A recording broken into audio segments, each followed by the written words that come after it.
Can you give me a mic test? Is rolling. Testing. I'm good. All right, we're rolling too.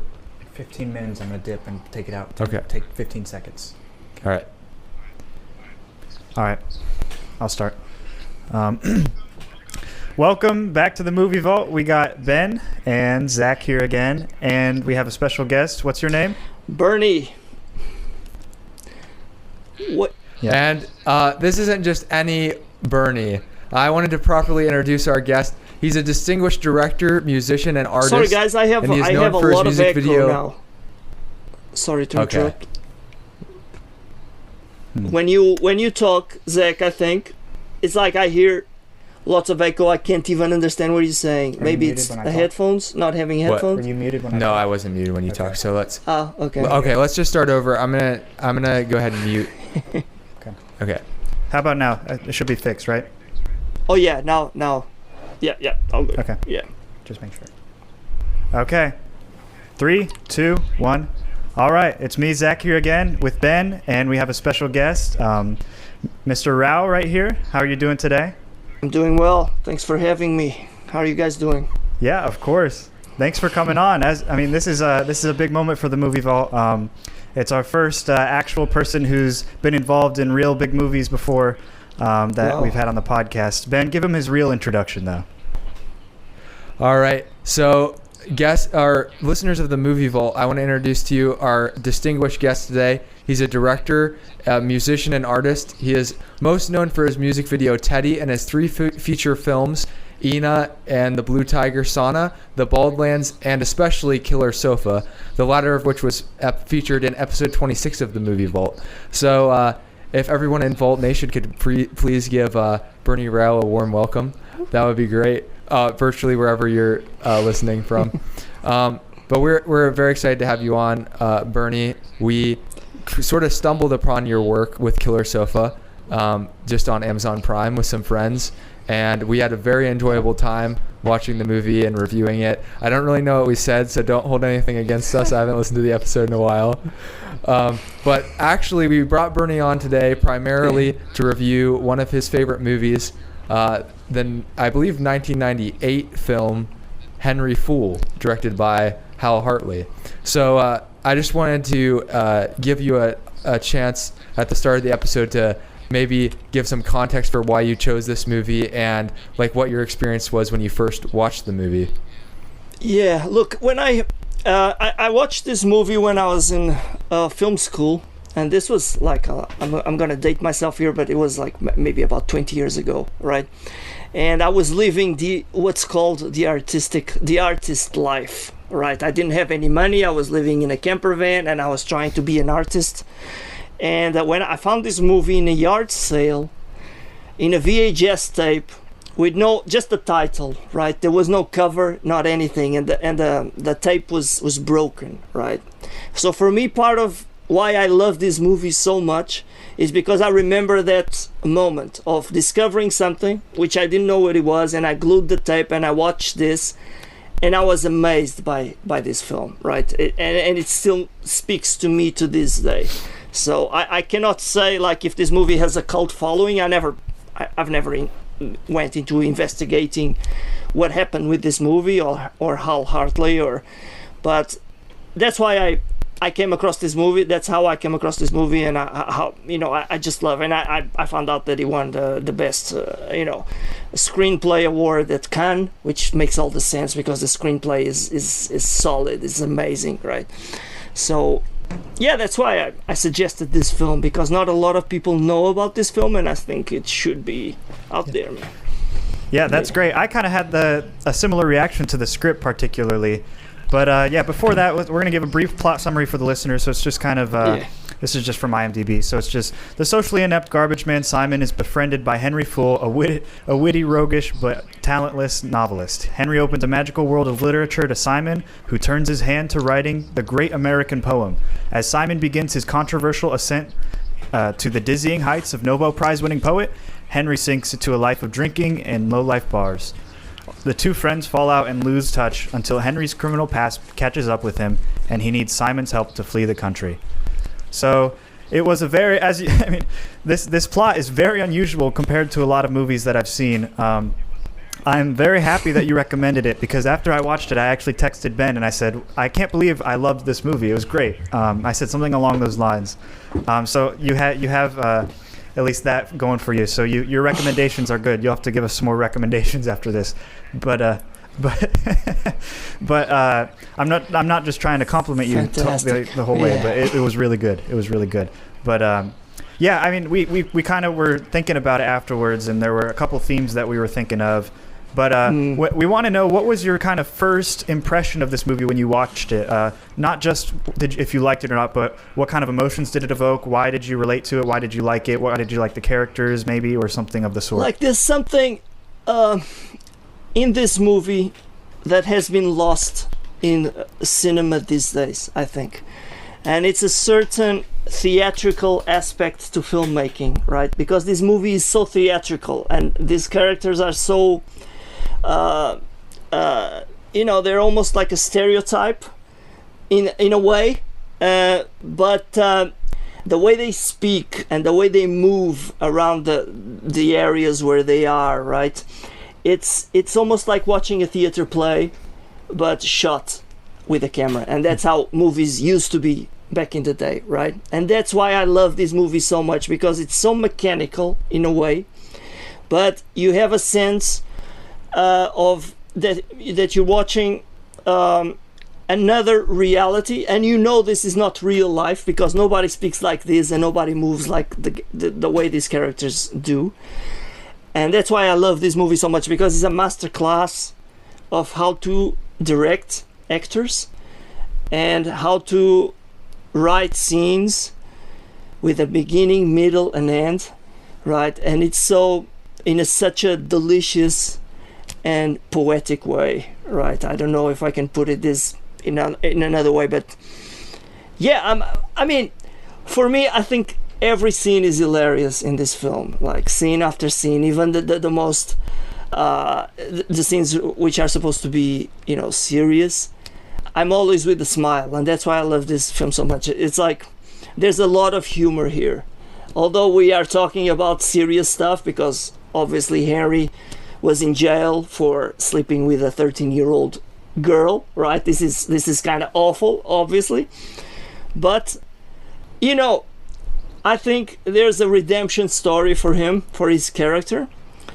And after watching the movie, you have a sense that he was framed somehow, right? Because as he presents himself in the film, he has a lot of flaws, and he's a flawed man, obviously. But you got a sense that he didn't deserve what happened to him somehow, right? And that's why I think this movie manages to put me in that position of thinking that it was not his fault. And that's amazing. I mean, it just goes about, how to write the story and how to transport you there as an audience member. But I don't know, what do you guys think? What's your emotions? So, one of the things that I kept seeing people talk about this film was that it was almost surreal. And that made sense when you talked about it, like being mechanical in a sense but mechanical in a way that's like abnormal to us. And it kind of made sense. We watched a Hal Hartley interview a little bit before this to try to get like a grasp on who he was, and he was like name dropping Fellini, and so it kind of like all makes sense with like where his head is. But I thought it was interesting how it was able to be abstract, but yet it's not truly a surreal film that like really breaks the bounds of reality. It stays true to the rules of its world, but the rules of its world are just totally different than the rules of our world. Just even in the way that like Henry just walks in with very little explanation into Simon's life and is just pretty easily accepted right away as being Simon's friend, Henry being Simon's friend, and this is just like just becomes a thing, and they all waltz into Mr. Deng's store, and that becomes like their place, and none of this really makes sense in the context of the world that I live in, at least. But you never question it when you're watching the movie. So that was one thing that really stuck out to me. I liked how you pointed out, because I think one of the things that like when I first started watching this movie, I was like, man, this is like, I get that it's a comedy, but there's a lot of like like dark kind of subject matter being tossed around. It could be a little disturbing, but then I think I kind of realized how, like, maybe as you explained that the film kind of reveals some things about, potentially Henry being framed, and I'm trying to figure out how to finish this thought. It's able to take the serious subject matter and make it, which is the characteristic of like a black comedy. It's able to take something that shouldn't be funny at all and turn it into scenes that are hilarious. Even the way that like they utilize all different types of humor, dialogue and deadpan humor obviously being number one, but even there's a couple sequences of just like, bodily fluids being used as humor, which seems a little childish, but somehow, again, it doesn't break the rules of this movie or this universe at all. Even when you're uncomfortable and you kind of want it to stop, that's how this universe works. So I really did enjoy it. I do admit, like, since I had school and stuff, I kind of like separate over my viewings. I kind of wish I was able to have just watched it all at once, because I think that would have been a better viewing. But at the same time, the movie did kind of segment itself in ways. There's like a 7-year gap at some point. So, and seeing like the relationship, like the relationships, like the redemption that he gets when the stepdad who's abusing his daughter is killed, and you see how he's being like accused of murder, but you see how he was actually, acting in self-defense and was somewhat potentially justified in that. And then Simon gets to sort of get some redemption for not fulfilling his promise of publishing Henry's novel by, having him take his identity. So there's all kinds of different. Yeah, I love the idea that this guy, and I met so many people in my life like this. If you're into the arts and you move into this artsy-fartsy kind of world, right, you meet people with great personalities, which are like Henry, right? It's like someone is working on a huge project, which is going to be huge, but nobody can read. And then I love when Simon reads and it says, oh man, this is bad, this is awful, right? But it doesn't matter, because Henry for Simon is the mentor. Right, and he is the art. Henry is not. His art is not supposed to be good. Right, Simon is the real artist, which is a guy that's first at the beginning of the movie can't even articulate one phrase. Right, but by the end of the movie, once he wins the Nobel Prize. Right, this is amazing, from rags to riches. Right, and I love how the thing gets inverted. Has like Harry goes from being the artist to being the garbage man. I mean, this is amazing. This is amazing poetry, right? Yeah, no, that's definitely true. And see, I think he has this exact same uniform. They just changed the name. And then of course, that was one of my I had kind of written down, like, it was interesting that like at the start of the movie, Simon kind of references the fact that like people think he's mentally challenged, but it seems like one of the points of the movie was that somebody just needed to show Simon how to get his thoughts out. He had a lot of thoughts, but he was perceived as like being somebody who just had no thought and was just, sort of a mentally challenged individual even. Mm-hmm. Sort of an outcast, and they're all outcasts in their way, right? And this is like small town America, and this is a place where dreams go to die, right? That's how I imagine like this little town where they live, right? I mean, every country in the world has this type of suburban nightmare towns, right?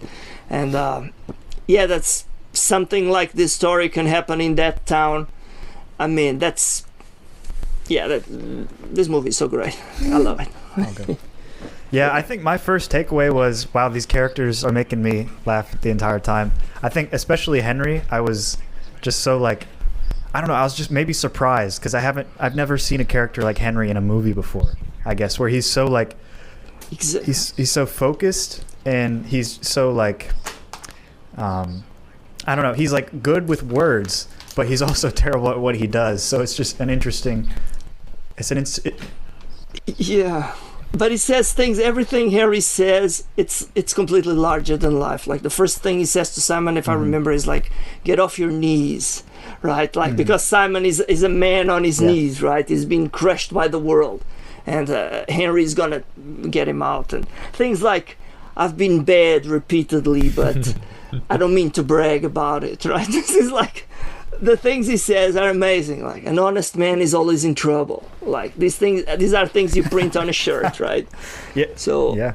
I think it's... No, yeah, I agree. I think just for me, his character just was so, I mean, like you said, larger than life. He was just out there, and it really did like surprise me, perplex me, just the juxtaposition of how he was bad at his job, but he would also have like these kind of, to me, they seemed like grand illustrations or ideas. You know, he seemed to have some type of wisdom, even though he himself would not follow that advice.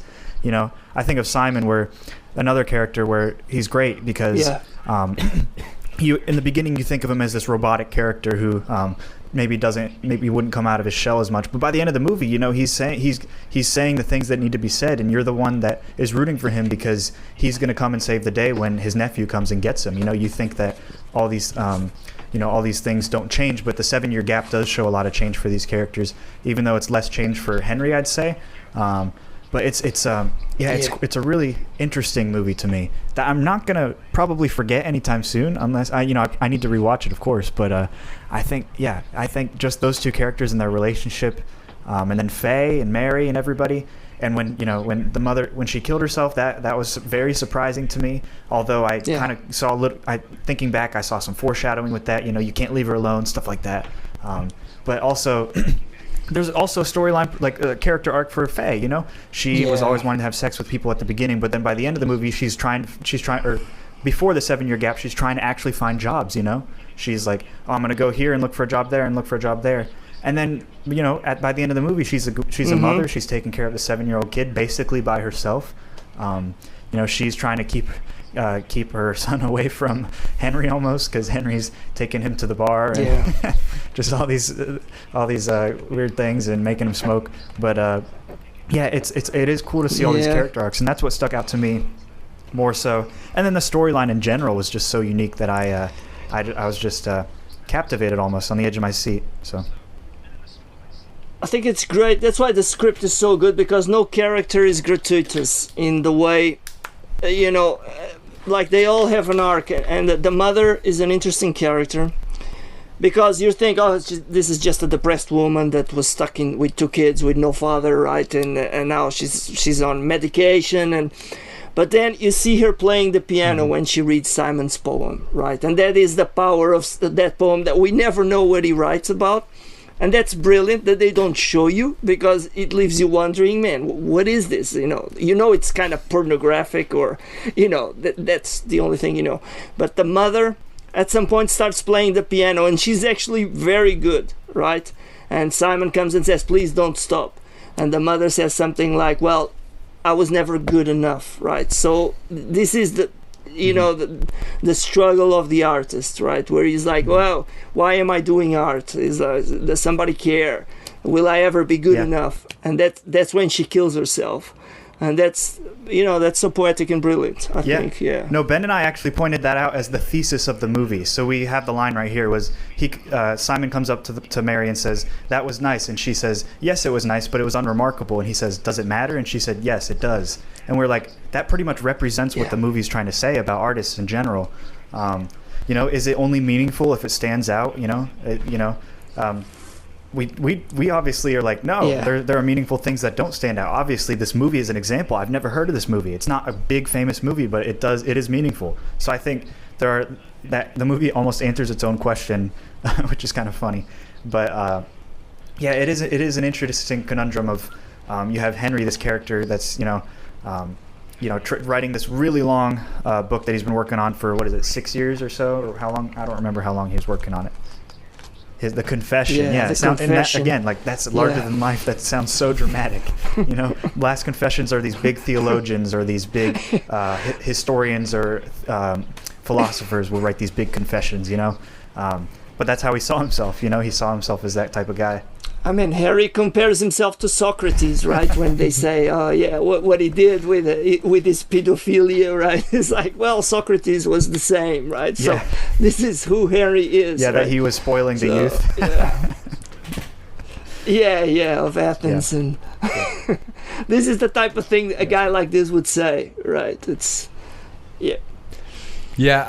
I think what it really did, other than the characters, what stuck out to me about this movie was, like, how complex the relationship between artists and, well, they have the artist, the publisher, the sort of the critic, and the mentor kind of in one, because Henry is critiquing Simon's work, but also sort of mentoring him and saying that it's good. And we get this whole idea that, like, in order for art to be good, most people won't be able to perceive it as such. Only the person who writes it. And so when Simon reads it, he's like, this is terrible. But he's like, I know you'll say something like, well, taste is relative. And this is always an interesting thing to me as somebody who is now, like, I enjoy a lot of movies, kind of, as this is part of like a hobby of watching movies and kind of critiquing them, and then music the same way. And you notice, like, the more like refined critics find something, the less popular it tends to be mainstream, although there's this sort of perfect balance of like popularity and critique, or positive critiques, or positive criticism, I guess. That's maybe a negative of itself, but positive reviews, I guess, would be the better way to say that.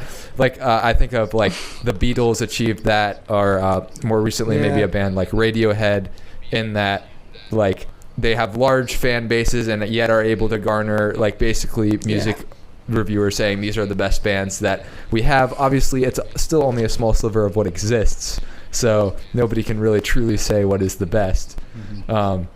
So I thought that the way that this movie, and how Zach kind of showed, like, it's sort of like in itself an example of something that is, like, it was successful in some senses, but it's also not very well known, because it did win at Cannes, which is a big deal, I would think, but it didn't make a ton of money. It's huge. I mean, Hal Hartley, he had a career and he keeps on making films. He's sort of a persona non grata in terms of the industry. I think that's how the feeling I got, and that's because he shoots this like a true independent filmmaker. And the more I advance in my career of making films, because I do make films, and I understand why is put in that situation, but that's maybe another conversation. But it has to do with politics and where the money comes from and what you are supposed to do with the money. And I think Hal Hartley, it's like, you know, filmmakers like Jim Jarmusch and some filmmakers in America and all over the world who just don't conform, right? They just do what they want to do, and you cannot force them to do a certain type of film, or, you know, they don't care, you know. And I admire that. It's like, well, I'll do what I'll do, right? Anyways, so that's why I think he never really made it big, in a way. But I don't know his career, so I'm not sure. Like, but yeah, I don't know. I mean, it's and watching the interview with him, it seemed like everything you're saying is completely accurate to him. He had this moment. I like would love to be have a better knowledge of the history, but I know in the 90s there was a big independent film movement. Like, of course, people talk about Quentin Tarantino as being one of those guys. He basically achieved mainstream success, and you could question maybe he got like more freedom to do what he wanted from big studios, but there's still like all kinds of politics associated with those sort of things. But Hal Hartley had opportunities to potentially do stuff like that, but it sounded like they weren't going to give him the freedom, or he just didn't want to be tied down to a bigger company, and he just wanted to do what he did, and that's what he's been doing. And I think he's happy doing that. And that's kind of what you can appreciate. Like, true art seems to be like there's always a tension, because art and business are sort of like forces that work with each other and against each other at the same time. It's a strange. Yeah, look, I understand why this film, because this Harry like shooting a film like this, it's very difficult because you don't have spectacle, right? The spectacle comes from being articulate, you know, being managing to put two characters in a room and make it interesting. This is so hard to do, right? Of course, when you have a killer sofa killing people, that is the thing, right? You know, it's like, oh, okay, that's the spectacle. But Hal Hartley, he doesn't need all that artifice, you know, he doesn't need all those extras to make something interesting. But most times the mainstream audience, they need something spectacular. And you see with the Marvel movies and all that, explosions on the screen, because that's easy, right? In a way, like, oh yeah, big building explodes, yeah, okay, you're watching it, right? Where you see a Hal Hartley scene and there's just two guys, talking in a basement, right? And it's like, so I understand why, these types of movies don't go really big, because they can't really, because people want something else from movies these days, which is a shame. And I'm guilty of that. I go to the movies to watch Avatar. I don't know if I pay $50 to watch like Henry Full in IMAX, right? It just doesn't make sense, unfortunately. But yeah. Yeah, no, I agree. I think that's not what the people want, unfortunately, or most people in the majority. But yeah, we had a couple of themes that we pointed out that we thought we could talk about. The first one was the meaningful one. We kind of touched on that, but we could go a little bit deeper. I was thinking, so remarkability of movies. So we're thinking about, what is the deepest theme of this movie? We recognize that line between Mary and Simon as the thesis of this movie. What would you say the deepest theme in this movie is? The theme of this movie, let me think. I don't know. What do you think? While you're talking, maybe I can make a my. Yeah, no, that's good. We were thinking that it was possibly just what is art in general. We see a lot. I mean, there is obviously commentary upon art, upon writing, upon literary types of things, and you have just different ways. Like you look at the methods of how. Like not literary devices, people write things, I guess. That's the dumbest way of saying it, but the way that people write things. And then just the background of it, like you said, the politics, and then there was the editor, and there was all these people going on as well. And just a commentary on the whole system of how it works. And it might be, you might have some similarities to the film industry as you've directed a movie, just kind of like getting your art out there, getting your project out there, just kind of about that. And then just also like, what do people see as art? Because I'll just read this real quick. Simon's poem, had many different interpretations by many different people. I'll list what they were. So at first Henry liked it, then it made the mute daughter talk, and then Vicky came in the place and she said it was pornography. Exactly. The school board said it was pornography. Then Faye's period came a week and a half early by reading it. Then the church said it was emblematic of modern society's moral disintegration. And then the mother was made to play piano. And then Owen Fear talked about it, and then the Pope talked about it, and then the UN General Assembly talked about it. So it's like, it really did spiral, but it started with just a few people either liking it or disliking it. So it's kind of just the interpretation of art in general was definitely commented on. Yeah, that's why it's good art, and it's good because it triggers emotions, right? It triggers some kind of change in people's lives, right? And that's why what he wrote, whatever it was, it's brilliant in a way. Of course, there's always taste, right? It's not for everybody. But when it comes to theme, now that I'm thinking a little bit about it, what theme? Of course, this is an exploration of what it is to be an artist, and the life of an artist and art itself. I think what Harry says at some point, which is, an honest man is always in trouble. And I think that is a brilliant way of putting it, because Henry is an honest man, right? Maybe his morals are not what society considers to be the perfect person, but he is honest. He always says what he thinks, and he doesn't care, right? And it's this honesty that forces Simon to become what he's supposed to be, which is a writer, right? And Simon is also honest because he's the most humble guy you can imagine, right? And he puts himself through the hardship of becoming a writer. He gets punched for it. His family laughs about it when he says, "Oh, I'm writing a poem," and there's that delicious scene where his mother and his sister just laugh at him, right? And he's just there taking it. And so that's probably the theme for the film. I think art needs to be honest, right? And which is ironic because the movie is very, very what's the word when it's like I can't think about it now, but it's like presumptuous, right? It's like it's super presumptuous what he writes about. It's obviously something very intellectual, and not a lot of people understand it. But yeah, I think that would be the theme for me. It's, at least as a filmmaker, I always try to make the theme like. The theme normally comes at the beginning of the film, where they explain to you what the story is going to be about. And I really didn't have time to analyze the film as a critic, because one, I cannot do that. I don't know how to do that. Some people are brilliant at it, but I'm not. But that's what I would say it is. Like it's about honesty in art. Yeah.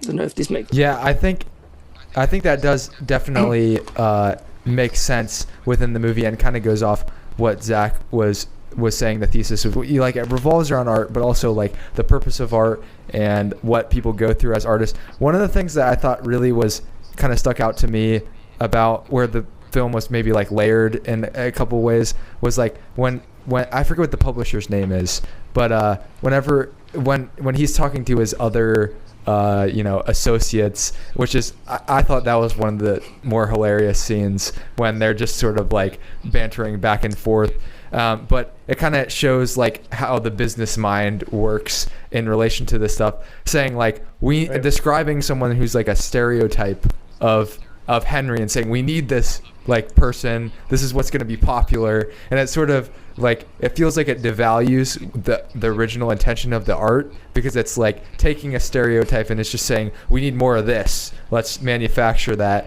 But then when Henry actually comes, he's like, oh, this is not that good, so I'm sorry, I'm not going to publish you. And he waits until it goes maybe a little bit ahead of its time on this point, but it goes viral on the internet, which I'm not sure how big of a thing that was in 1998. But this maybe was one of the first things that went viral. I think it was quite ahead of its time, like something going viral in those days.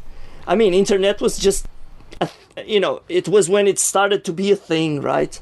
And I love when he brings the computer, and it's like a very old computer.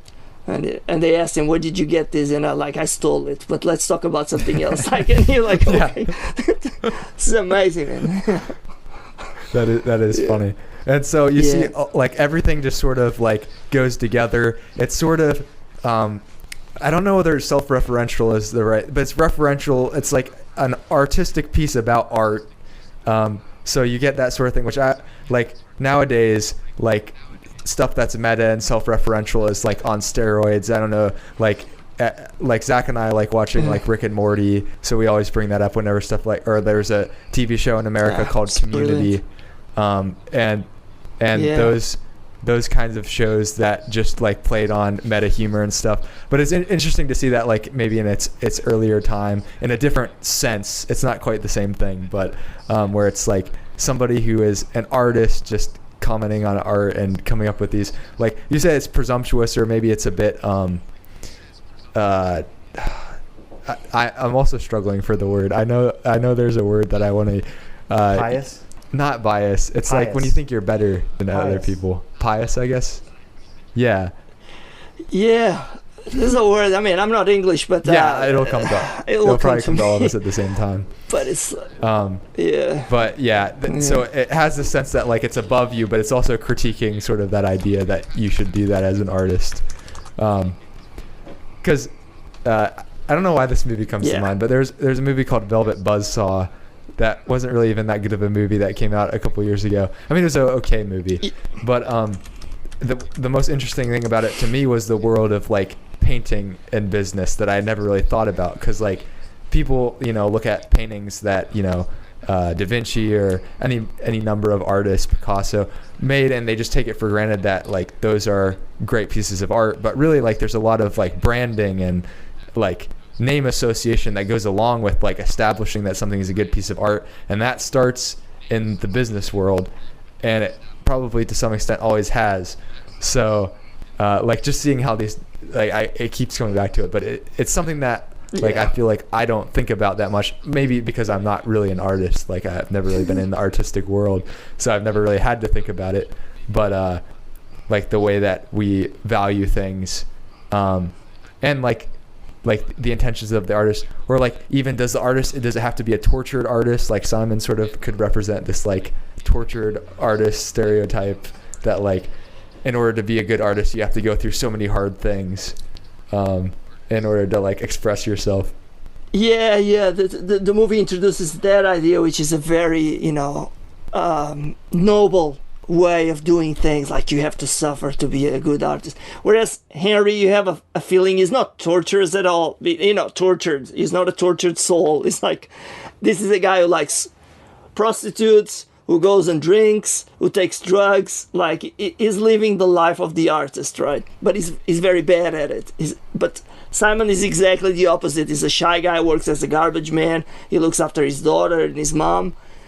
And yeah, but he has the goods, right? And yeah, it's a great exploration of what it's like to be an artist, I suppose.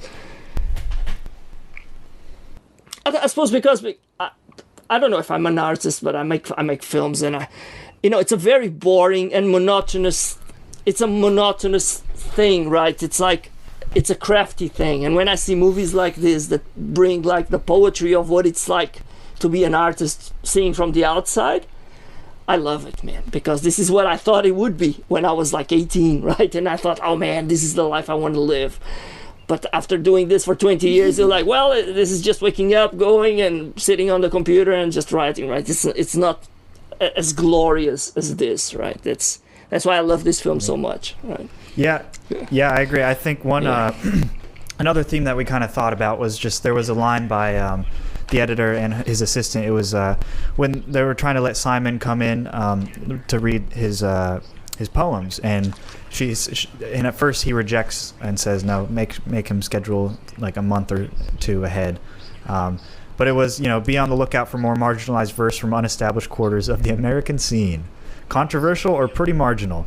So we were wondering if that was almost a prediction of what art would be like these days as well, of putting out either new voices or going too far and excluding some in search of just particular voices.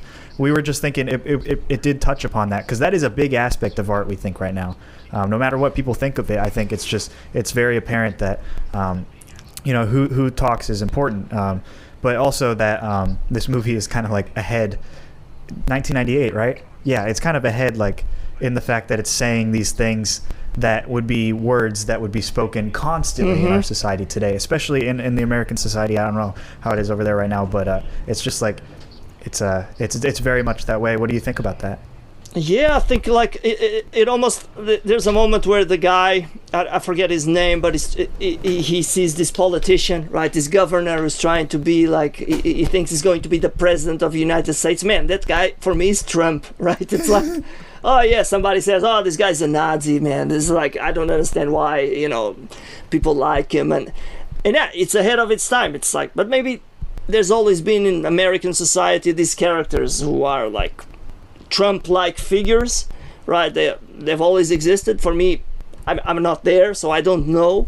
For me, it was Trump. Like, it was like, oh my God, how did this guy become president? But obviously, there's been guys like that, right? Because Hal Hartley wrote about somebody like that, right? And that is a part of why this movie is, I think, it's so ahead of its time. And it's like, exactly, I mean, you can say that Hal Hartley was a prophet in a way, because it's almost like we live in the days of the wokeness, right, where they're trying to bring diversity to films and blah blah blah, with all the problems that brings, right? We saw it in Star Wars and all of that stuff, right? And obviously the way the publisher describes what they're looking for, yeah, I've heard that conversation many times. It's like filling gaps, like, okay, we need somebody from a third world country that has been successful last year just to make us look good as a publisher, or as a, yeah, I don't know if that's a good thing or a bad thing. It is what it is, right? And it's like, yeah. And I had to look up the year for this movie when I was watching it, because I was like, that's how it is today. When did this come out? Is this recent? But no, in 1998 the U.S. president was Bill Clinton, so maybe he was talking about Bill Clinton. We don't know. Bill Clinton. But yeah. Well, it calls they call him a Nazi at some point, right? Oh, yeah. It's hard to think like Bill Clinton is, had a lot of problems, but being a Nazi was not one of them. That was not a claim, yeah. It was one. yeah, that was not a claim. Yeah. So one of the things that you had mentioned at the start was that you thought that Henry was framed for his crime that he committed when he slept with the 13-year-old and he went to prison for 7 years. So I think Zach and I both didn't necessarily get this impression from the film. So we were kind of wondering. Yeah, you're right. I mean, that's not the way to describe. It was not framed because he's guilty, right? And he says, I am guilty. But what I think the movie shows you is the exact situation happens later as some sort of what I imagine happened in the past, right? Where he has this girl, she's being abused, she promises him something, and he's going to the house. I don't think he wants what the girl is offering him, right? And he ends up killing the guy, and he ends up in that situation where he's going to jail again by trying to be a good man, right? And what tells me, of course, analyzing the film, that whatever happened in the past might be a similar situation, is when he's trying to escape the country, his parole officer is the one who gives him a passport to do so. Right. So when you think about it, it's like, why would somebody who represents the law, right, would help this guy escape if he didn't know that when he was convicted the first time, he shouldn't have been convicted, but he had to, in a way, if this makes any sense, right? Anyway, that's why I think this guy deserves redemption, right? That's what I'm. Yeah, no, that's a thought I had not heard of. With his parole officer, that is interesting because I was a little surprised at the end when everybody was helping him escape. I thought Simon had come to call the cops on him to like hold him there, and that they would come and arrest him. But then apparently he went and got the passport. I thought they were using the passport as like an identification so they could bring the cops in, but no, that's not what happened. So it was cool. That is something I didn't notice at all that you noticed. I mean, you've seen it more than us, so that is because I mean, now that I really think about it, like the parole officer would have had to assume that he would have, that he wouldn't have done that by like without reason of doubt. You know, it's like but it comes to poetic justice because we as an audience, we know he's not guilty, right? I mean, he was trying to do the right thing. He took the girl home, and then he ended up being in this kind of fight with the guy, and the guy just jumped on the knife and he got killed, right? And but the ending is ambiguous because you don't know. It's a brilliant shot, like you see him running, like that's the final shot of the film, right? But you don't know if he's escaping or if he's running to the airplane or if he's running back, right? So it leaves that hanging, like, oh, okay, so did he had a change of heart and he realized he cannot spend his life running away from problems? Or no, it's just getting the hell out of there, right? That's why I like it, man. I watch it and I don't know. It's like, it depends on how I'm feeling that day. Sometimes I think, yeah, he's going back, of course. But sometimes I think, no, man. I did question that, what direction he was running, because there was a plane in the background, but it wasn't the plane he was about to get on. So, I mean, obviously the angle is purpose, yeah. But I think that was on purpose. I think there was shot on purpose like that. I think I would have done that, like, because that is the smart way to do it. Like, he's running, and there's the music builds up, and you're like, oh man, where is he going? And beautiful. No, I agree.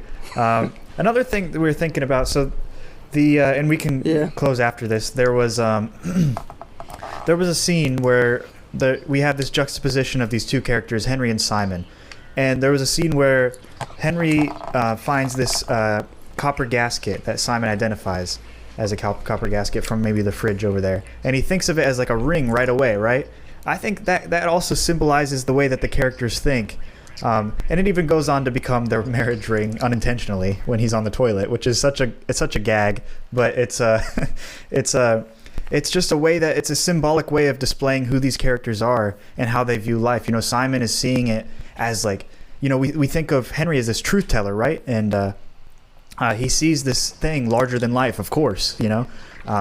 But Simon just identifies it as it is, and that shows that their writing styles are different too. Yeah. You know, maybe Simon's getting right at the core of reality, and Henry's just trying to dress up reality in his writings. I don't know.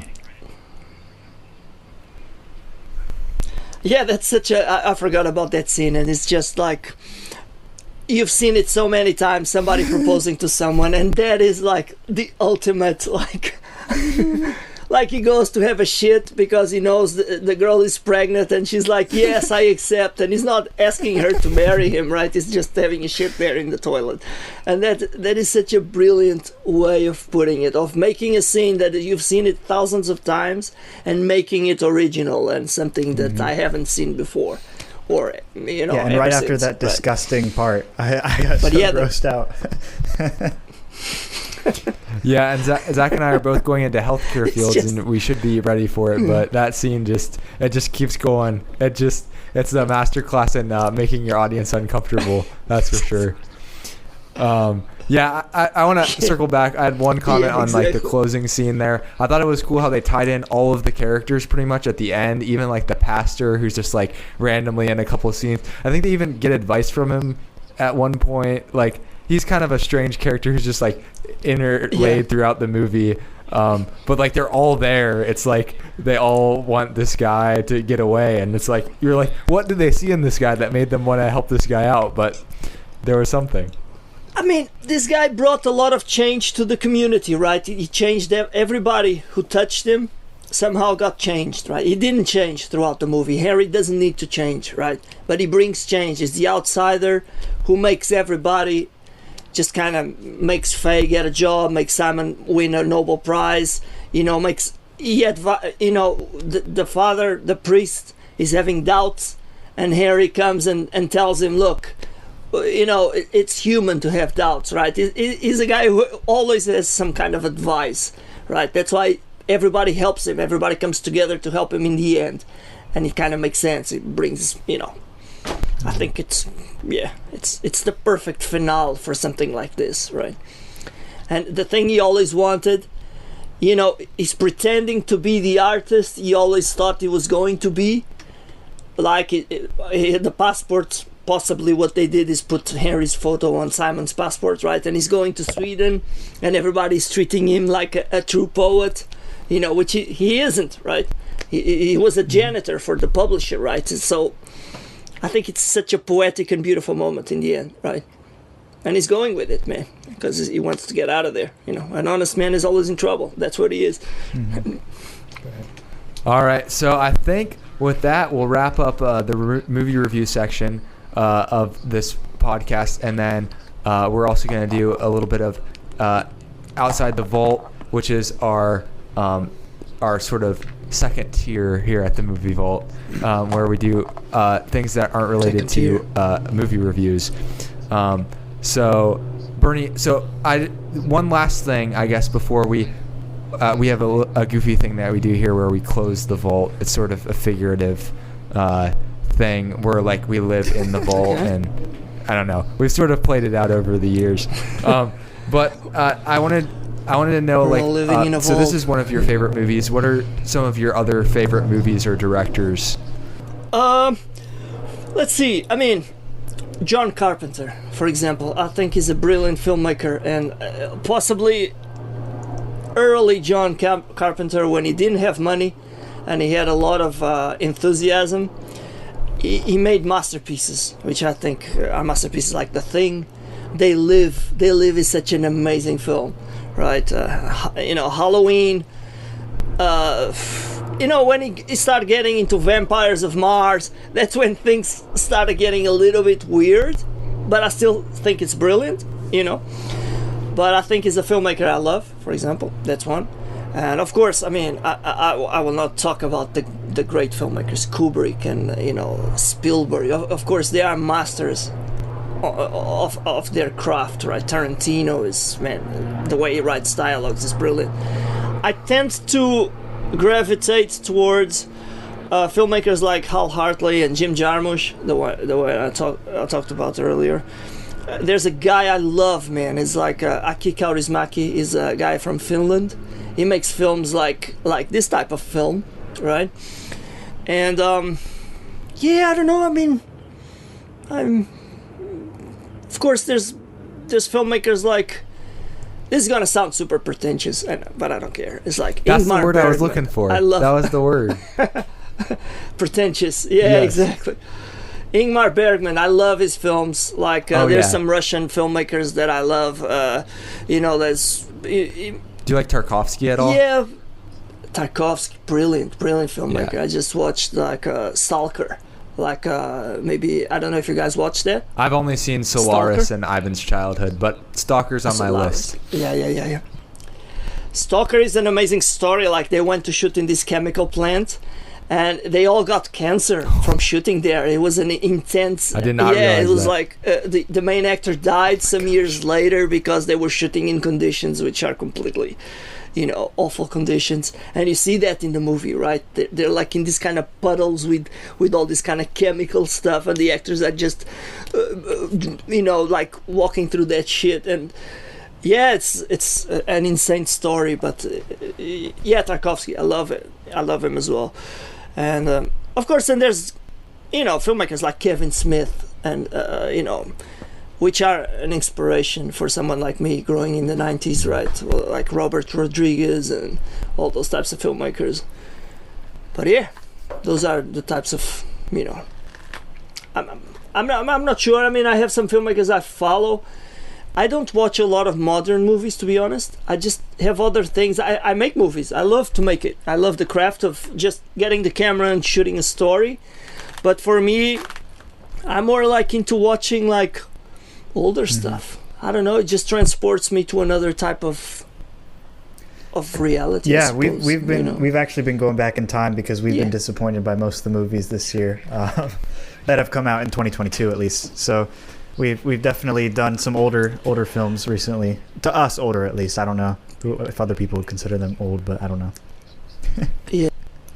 I kind of watch movies. For example, I just watched the series Rings of Power, which I think some people hate. I mean, I do visual effects for a living. I'm part of that crowd who makes this kind of shitty stuff that people think is shitty. But I think they did an amazing job there. Like visual effects, if you're into that type of stuff, and you understand what they achieved there, I think, man, that's brilliant.